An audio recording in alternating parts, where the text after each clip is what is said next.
अध्याय 12। सूत जी बोलते हैं, विद्वान एवं बुद्धिमान महर्षियों, मोक्षदायक शिव क्षेत्रों का वर्णन सुनो। तत्पश्चात मैं वर्णन करूंगा लोक रक्षा के लिए शिव संबंधी आगमों का। पर्वत, वन और काननों समेत इस पृथ्वी का विस्तार 50 करोड़ योजन है। भगवान शिव की आज्ञा से पृथ्वी समस्त जगत को धारण करके स्थित है। भगवान शिव ने भूतल पर भिन्न भिन्न स्थानों पर वहां के निवासियों को कृपा पूर्वक मोक्ष प्रदान करने के लिए शिव क्षेत्र निर्मित किया है।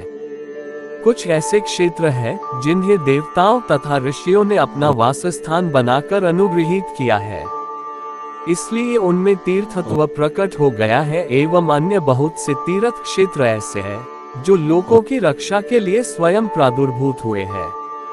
तीर्थ और क्षेत्र में जाने पर मनुष्य को सदा स्नान, दान एवं जप इत्यादि करना चाहिए, अन्यथा वह दोषों का भागी होता है।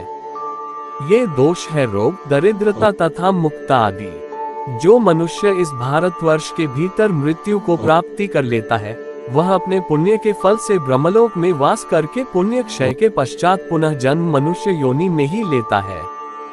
ब्राह्मणों, पुण्य क्षेत्र में पाप किया जाए तो वह और भी दृढ़ हो जाता है, इसलिए पुण्य क्षेत्र में निवास करते समय सूक्ष्म से सूक्ष्म सा भी पाप न करें।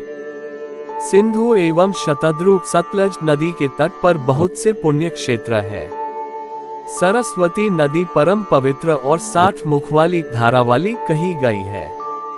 विद्वान पुरुष सरस्वती के उन तट पर निवास करे तो वह क्रमशः ब्रह्मपद को पा लेता है। हिमालय पर्वत से निकली हुई पुण्य सलिला गंगा 100 मुख वाली नदी है। उसके तट पर काशी, प्रयाग आदि अनेक पुण्य क्षेत्र है। वहां मकर राशि के सूर्य होने पर गंगा की तटभूमि पहले से भी अधिक प्रशस्त एवं पुण्यदायक हो जाती है। सोनभद्र नदी 10 मुख वाली नदी है। वह बृहस्पति के मकर राशि में आने पर अत्यंत पवित्र तथा अभिष्ट फलदायक हो जाती है। उस समय वहां स्नान एवं उपवास करने से विनायक पद की प्राप्ति होती है। पुण्य सलिला महानदी नर्मदा के 24 मुक्त स्रोत है। उसमें स्नान तथा उसके तट पर निवास करने से मनुष्य को वैष्णव पद की प्राप्ति होती है। तमसा के 12 तथा रेवा के 10 मुख है।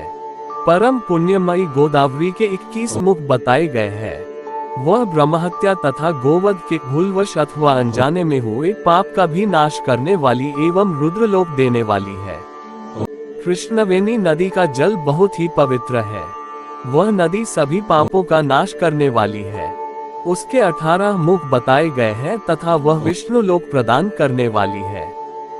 तुंगभद्रा नदी के 10 मुख है। वह ब्रह्मलोक देने वाली है। पुण्यसलिला सुवर्ण मुखरी के 9 मुख है।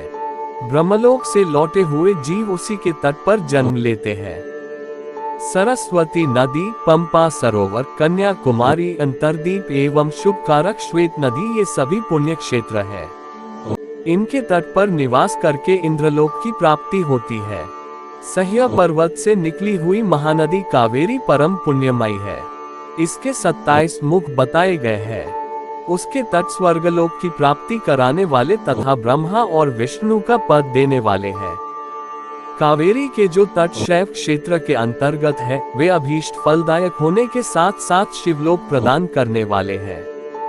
नैमिषारण्य तथा बदरिकाश्रम में सूर्य और बृहस्पति के मेष राशि में आने पर अगर स्नान करें तो उस समय वहां किए हुए स्नान पूजन आदि को ब्रह्मलोक की प्राप्ति कराने वाला समझना चाहिए।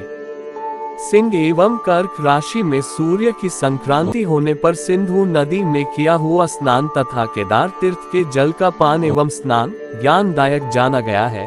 जब बृहस्पति सिंह राशि में स्थित हो, उस समय सिंह की संक्रांति से युक्त भाद्रपद मास में यदि गोदावरी के जल में स्नान किया जाए तो वह शिवलोक को प्राप्त कराने वाला होता है।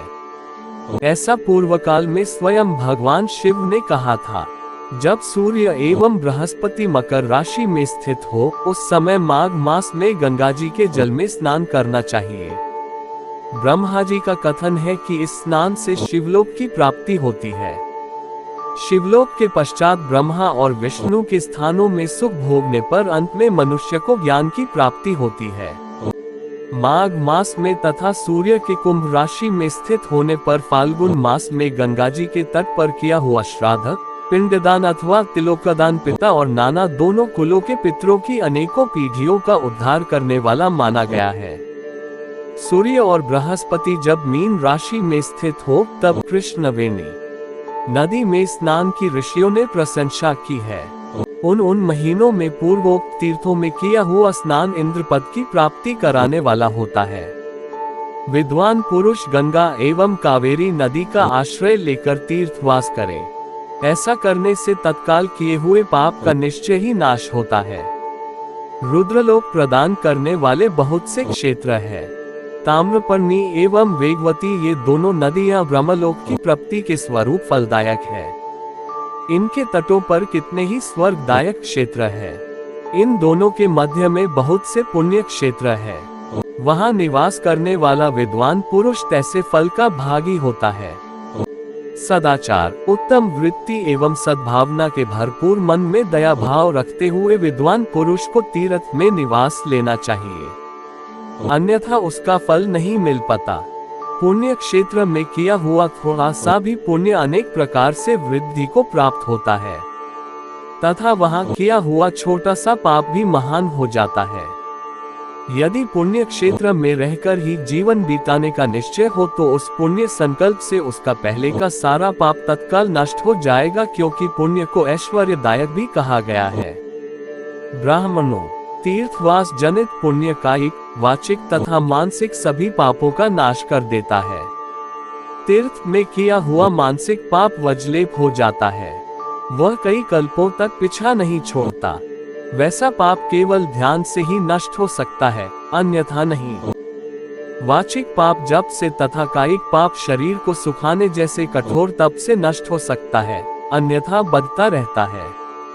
वैसा पाप जब तक पूर्ण रूप से समाप्त नहीं हो जाता प्राणी को उसे कल्पों तक भोग करना पड़ता है। अतः सुख की अपेक्षा करने वाले पुरुष को देवताओं की पूजा करते और ब्राह्मणों को दान देते हुए पाप से बचकर ही तीर्थ में निवासी बनना चाहिए।